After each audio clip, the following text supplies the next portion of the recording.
Hello everyone, welcome to Fsec learning YouTube channel. So new topic start कर रहे हैं हम इस वीडियो में, that is application of derivatives. AOD है। देखो, तीन चीज हम लोग इसमें पढ़ेंगे। पहला है रेट ऑफ चेंज, जो कि इस वीडियो में मैं आपको बताऊंगा। नेक्स्ट है इंक्रीजिंग और डिक्रीजिंग फंक्शन। ठीक है। सो सेकेंड वीडियो में इसको कवर अप करेंगे। देन है मैक्सिमा और मिनिमा। इसमें रिलेटिवली सबसे हाई वेटेज रहता है, इसलिए इसको हम 2-3 वीडियोस में कवर अप करेंगे। सो आज हम रेट ऑफ चेंज को स्टडी करते हैं। तो देखो, रेट ऑफ चेंज का मतलब क्या है समझने की कोशिश करना। जब आप लिखते हो d y over d x, इसका मतलब क्या है? Rate of change. ये जो actually d over d x है ना, डी ओवर डी एक्स, ये डिफरेंशियल ऑपरेटर होता है। क्या होता है ये? Differential operator. ठीक है। तो अगर ये डिफरेंशियल ऑपरेटर है तो ये किसके साथ अटैच है? y के साथ। इसका मतलब ये y की रेट ऑफ चेंज बता रहा है, rate of change of y with respect to x। जिसके रिस्पेक्ट में हो रहा है उसके रिस्पेक्ट में बता रहा है। जैसे छोटा सा एग्जांपल है, अगर मैं आपसे बोलूं कि कोई स्क्वायर है ना, या सर्कल ले लेते हैं, फॉर एग्जांपल सर्कल है, उसका जो एरिया होता है, एरिया वो होता है पाई आर स्क्वायर। एरिया किस पे डिपेंडेंट है? क्या रेडियस पे डिपेंडेंट है? रेडियस बढ़ाओगे तो एरिया बढ़ेगा, रेडियस घटाओगे तो एरिया घटेगा। सिंपल सी बात है सर्कल में। समझते हो इतनी बात? अब मैं आपसे बोलूं rate of change of area with respect to radius, बताओ। जो बात मैंने अभी इससे पहले बोली ना, जस्ट पहले बोली कि रेडियस बढ़ेगा तो एरिया भी बढ़ेगा। इसी बात को मैथमेटिकली लिख रहे हैं, rate of change of area with respect to radius. Radius के चेंज होने से एरिया के चेंज होने पे क्या प्रभाव पड़ेगा? तो हमने बोला कि भैया वो तो हो गया 2 पाई आर। अरे जानते हो आर स्क्वायर का डेरिवेटिव 2r है, पाई तो एज इट इज कांस्टेंट है। तो आपने बोला कि 2 पाई आर का चेंज आएगा एरिया में।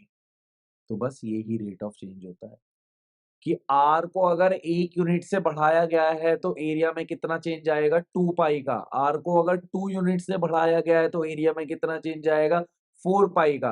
That is the general meaning. Is that clear to you? Physical meaning समझ में आया?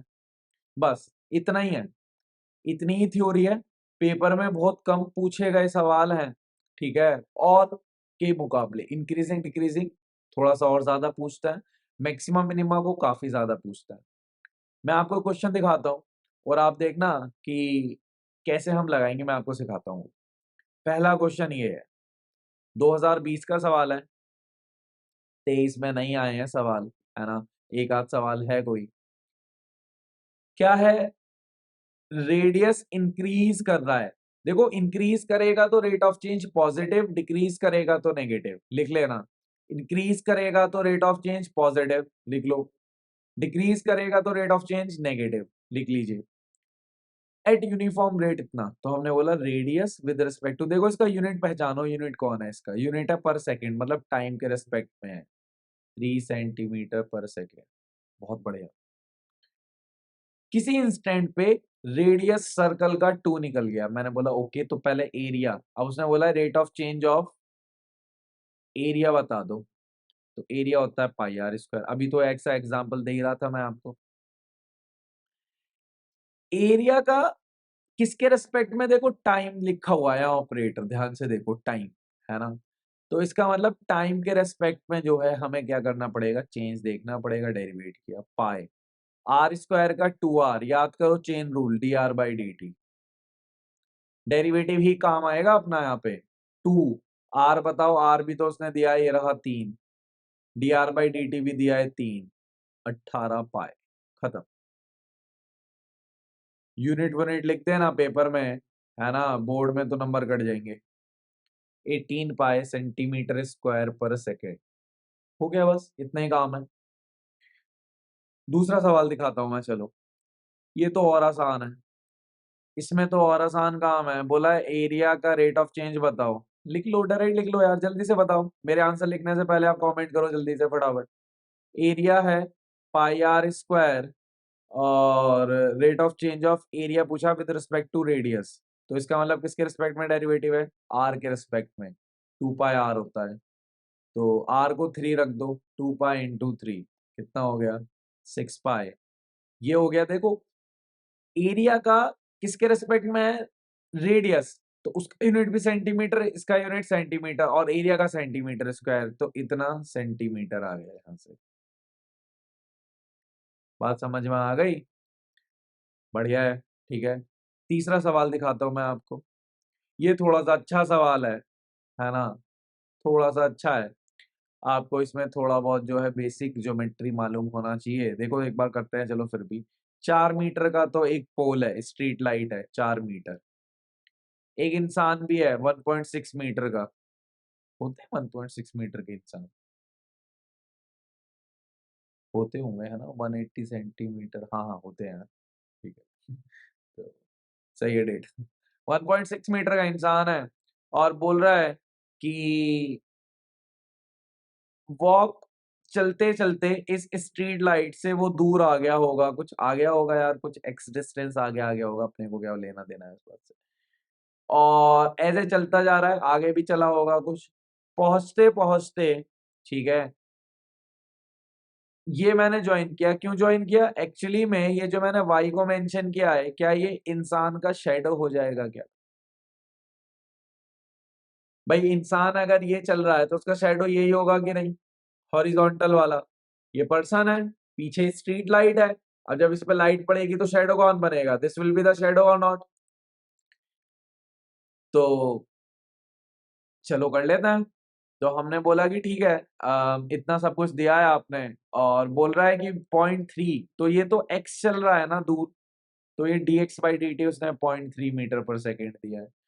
पूछ रहा है शेडो कैसे मूव कर रही है, तो dy/dt निकालने को कह रहा है। मतलब x और y में कुछ रिलेशन मुझे चाहिए। तो आपने बोला ठीक है यार, मैं ट्री को जानता हूँ लगाना, इतना कोई पंगे वाली बात नहीं है। देखो, ये मैंने ले लिया एंगल थीटा। क्या मैं टेन थीटा लिखूं बड़े वाले ट्राइंगल में? बोलो, बड़े वाले ट्राइंगल में परपेंडिकुलर कौन है? 4। बेस कौन है? x+y। छोटे वाले ट्राइंगल में टेन थीटा बताओ, छोटा वाले ट्राइंगल का हाइट कितना है? 1.6। बेस कौन है? y। काम खत्म हो गया। अच्छा, एक और सवाल हमने लिखा हुआ है, तो चलो इसको ऐड कर लिया हमने। अब हमने बोला इसको सॉल्व भी कर दो भाई। 4y = 1.6x + 1.6y, 2.4y = 1.6x। Derivative कर लो, किसके रेस्पेक्ट में? टी के रेस्पेक्ट में, क्योंकि dy/dt चाहिए ना अपने को। तो 1.6 dx/dt, सब कुछ पुट कर दो, आंसर निकाल दो। 1.6 dx/dt कितना है? 0.3, एंड डिवाइड कर दो 2.4 से, तो ये कौन आ गया? dy/dt आ गया। तो कितना आएगा? 0.2 आ जाएगा dy/dt। मीटर पर सेकेंड, सब कुछ मीटर में था ना, तो ये डिस्टेंस भी मीटर में कवर अप हो रही है। खत्म हो गया यार, इतना ही सवाल था, है ना। बेसिक सा ट्रिगो लगाना था। पहले वालों से अच्छा सवाल था, हाँ ऑब्वियसली। तो आप देख सकते हो जैसे जैसे ईयर बढ़ रहे हैं, पेपर में क्वेश्चन कम जरूर हो रहे हैं, पर अच्छा क्वेश्चन बन रहा है। एक और सवाल लेता हूँ। ये 2017 का सवाल है। आप लोग कमेंट्स में इसका आंसर बताओ जल्दी से, होमवर्क में दे देते हैं। वॉल्यूम मैं लिखवा देता हूँ, अगर स्फेयर का नहीं मालूम है। कितना होता है भाई? 4/3 πr क्यूब। जैसे एरिया का सवाल क्या है, एग्जैक्टली सेम है स्फेयर का सवाल। आप इसको डीवी बाय क्या करना है? अच्छा, सरफेस एरिया के लिए पूछा है, तो सरफेस एरिया भी लिखवा देते हैं, एस। कितना होता है? 4 πr²। अब आप इसको सॉल्व करिएगा, ठीक है। नेक्स्ट वीडियो में मिलते हैं, इंक्रीजिंग डिक्रीजिंग के बारे में बात करते हैं guys. Bye bye, take care, thanks for watching Abstract learning.